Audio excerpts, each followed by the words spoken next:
Hey, this is Scott from Merde, and today we're going to have a somewhat more serious video cast about The Birds. This is directed by Alfred Hitchcock, stars Tippi Hedren, Rod Taylor, Suzanne Pleshette, and Jessica Tandy. Hitchcock's film The Birds is unique among his films for being based on a supernatural force rather than the motives and machinations of his characters. And as a supernatural film, it opens itself to interpretation of what the real-world phenomenon is that the birds serve as a metaphor for. The question everybody has about this film is, why do the birds attack? Hitchcock, in his book of interviews with Francois Truffaut, says he doesn't believe there is a reason for the bird attacks. But even if Hitchcock and screenwriter Evan Hunter don't intend for there to be a solid reason for the attacks, the work itself presents a subtext and a pattern of dialogue and events that can be interpreted. I believe a persuasive case can be made that the bird attacks are the physical manifestation of the mother's rage against rivals for her son's affection. The main character of the film is Melanie Daniels, played by Tippi Hedren. What did you say? She's introduced walking across the street to a pet shop where she's ordered a pair of mynah birds. While the shopkeeper's in the back, Mitch Brenner, played by Rod Taylor, walks in and pretends to mistake Melanie for a shop assistant. He says he's looking for lovebirds that are not too demonstrative, not too aloof. Do you happen to have a pair of birds that are this friendly? Melanie does her best to fake her way through a discussion of the mating and molting habits of birds, accidentally releasing a yellow canary, similar to the golden color of her own hair, into the shop. Mitch catches the bird and puts it back in the cage, saying, "Back in your gilded cage, Melanie Daniels." Revealing that he knows who Melanie is and of her scandalous past. So Melanie decides to play a trick on Mitch in return. She buys the lovebirds and takes him up to his house in Bodega Bay, which is about an hour north of San Francisco. After Melanie arrives, a plot contrivance gets her to the home of Annie Hayworth, played by Suzanne Pleshette. Annie's been out working in her garden and says, "This tilling of the soil can become compulsive, you know." By the way, tilling of the soil is what Adam was charged to do after being expelled from Eden. Annie's somewhat arch upon learning that Melanie is the latest pretty young thing to try to win Mitch's affection. Upon being told that the birds in the car are lovebirds, she says, "I see. Good luck, Miss Daniels." Melanie delivers the birds, Mitch sees her and drives around the bay to meet her. As Melanie confidently approaches Mitch in the boat, a seagull dives toward her and cuts her forehead. Mitch takes Melanie to the local diner where, after some light flirtation, they meet Mitch's mother, Lydia. Notice that Lydia is made up as an older version of Melanie with a similar outfit and hairstyle, only with Melanie in shades of gold and Lydia in gray. I thought I saw your car. What are you doing in town? I had to acknowledge a delivery. Lydia seemed very disconcerted by Melanie's presence, especially upon learning that Melanie has brought not just any birds, but lovebirds. Lydia says the same thing Annie did. Oh, I see. Further reinforcing the similarities between all these women that center around Mitch. And by the way, you know that birds is British slang for women, right?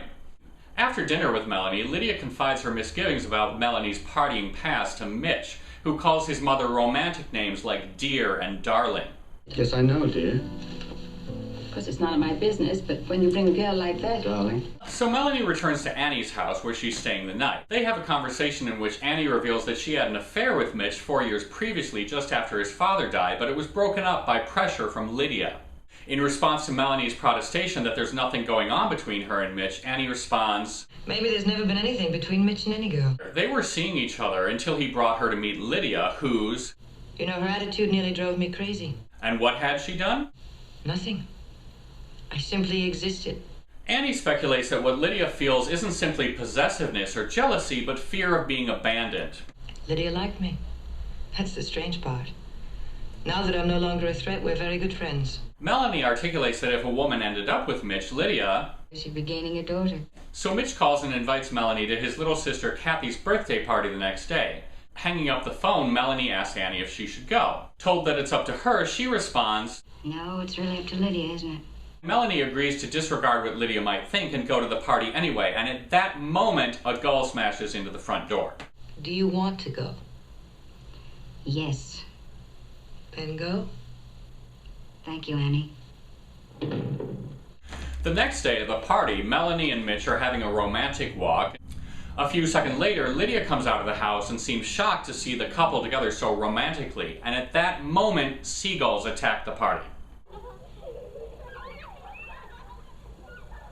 Look! Look! Later that evening, Melanie's planning on returning to Annie's, but Mitch suggests that she spend the night with them. Watch how Lydia freezes in her tracks when she hears this, and look what happens next. Niels wants to be on her way. I think you ought to stay the night, Melanie. We have an extra room upstairs and everything. That road can be a pretty bad one at night, too, you know. Well, if I go across to Santa Rosa, I'll come out on the freeway much earlier, won't I? Yes, and the freeway is much quicker. Yeah, but she'll be hitting all the heavy traffic going back to San Francisco. Just listen to those lovebirds. Mitch. So these first 4 attacks are explicitly tied into Mitch and Melanie's relationship, and 3 of them directly follow upon content revolving around Melanie going against Lydia's wishes. The next morning, Lydia drives over to a nearby farm. She finds the body of the farmer inside and rushes back home. On her return home, there's a shot that looks very much like Lydia might run down Mitch and Melanie with her car. Later, Melanie brings Lydia tea in bed. Lydia says she feels like she lost all her strength when her husband died and describes her feelings of listlessness and alienation from her kids since he's been dead. When Melanie's about to go, Lydia says to stay. I feel as if I don't understand you at all, and I want so much to understand.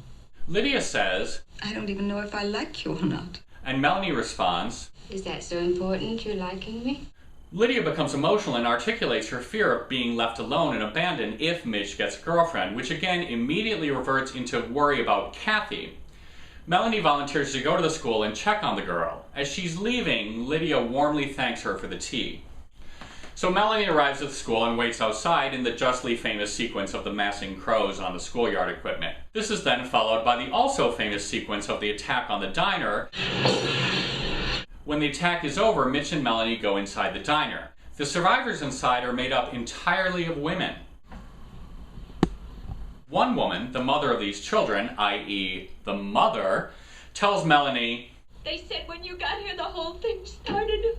I think you're the cause of all this. And it's true, the attacks did start when Melanie arrived. Now you might argue that the attacks become more generalized at this point and don't just focus on Melanie, but what's happened in between is that Melanie brought Lydia tea in bed, and by the time they're done, Lydia has begun to like Melanie, which confuses her. So at the same time that Lydia starts to have these conflicted feelings for Melanie, the attacks become more generalized and frenzied. Mitch, Melanie, and Kathy return home. You can see from this shot that Melanie's fallen into the mother role with Kathy while Lydia sits off by herself, helplessly by the piano. In the attack that occurs just after, we barely see any birds, but the characters cower in fear from sounds alone, with no immediate physical threat. In the book of interviews with Truffaut, Hitchcock directly states that he shot this scene to emphasize that the characters were cowering from nothing, which further supports the idea that the bird attacks emanate from psychological forces in the characters' minds. Later, when everyone else is asleep, Melanie ventures upstairs and is attacked by the birds. Melanie is rescued and taken downstairs, but is now nearly catatonic. At the end of the film, Mitch and Lydia help Melanie to the car. In the car, Melanie lays her head on Lydia's shoulder, squeezes her arm, and gazes vulnerably up at her, like a child with her mother.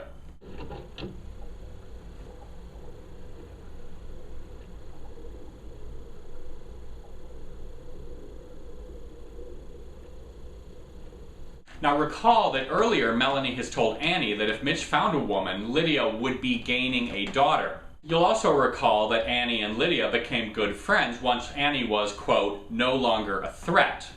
And now that Melanie's been completely broken down and the threat of being abandoned for Melanie is significantly reduced, Lydia assumes a motherly, caring role to her, and the birds are calm and no longer attack.